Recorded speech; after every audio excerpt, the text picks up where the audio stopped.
Go back to your sophomore year in high school. You break your ankle. What did that do for you as an athlete? It humbled me. I was at a phase in my life where as all athletes doing, like how Coach Saban, he doesn't want us to get too high or too low. I was having a lot of success. I was having a lot of success in basketball, actually climbing up the rankings, becoming one of the top point guards in the nation. And I would say it was one of those things where kind of God sat me down and just let him know, like, he's in control. He's in control of my life. Like, I had got to a point where it was almost as if I was feeling like it was me. And I actually like it because last night, I don't know if y'all watched it, but I was watching the George Foreman movie. And, he became the oldest person to win the heavyweight title. So I'm watching the movie or whatever, and I'm trying to get the message out of it because I'm one of those people, like, if I watch something, I got to get a message out of it. Like, that's just me. That's just me. So I'm watching it or whatever, and it came a point in his life where he was having a lot of success. He had won the heavyweight title, and him and his mom, they were all having, I would say, lunch with the family and stuff. And she said, "George, are you going to bless the food?" And he was like, "Bless the food?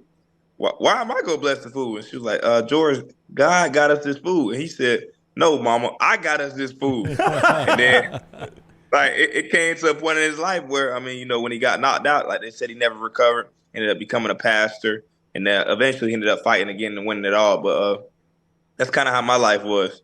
And I would say, like, it was just a pivotal point in my life where I just felt like, I wouldn't say I was above or anything, but it was just one of those things where they would say, like, "Man, you smelling yourself." And, I don't want to say the word, but y'all know the logo, like, you keep smelling yourself, obviously you're going to stink. So it was one of those things. And I say, like, man, it was something in my life that I remember forever. And I'm really blessed to have that. Like, it was one of those things that almost like our loss versus Texas. You would rather it happen then than happen now. So the message is what? I mean, what is the exact message you got out of that movie? Like, it makes you more thankful to God for what he's given you, or it makes you want to work harder to create it for yourself? Now, I would say, like, even for the people on here who aren't religious, I'm a religious person, big on my faith. But like the Matthew 23:12, like it says in the Bible, "He who humbles himself shall be exalted, and he who exalts himself shall be humbled." Kind of like in life, like as they would always say, karma. Be good to people, they'll be good to you. And some people, they might not feel like they get that or reciprocate that, but it's true. Like, perfect example, I was holding the door for a young lady going to class. I'm holding the door for her. I say, "You have a great day today." She looked at me, she said, "I got a boyfriend." I was like, yo, hey. Yeah. And it's crazy because this is not the first time that it's happened, like, on campus and stuff.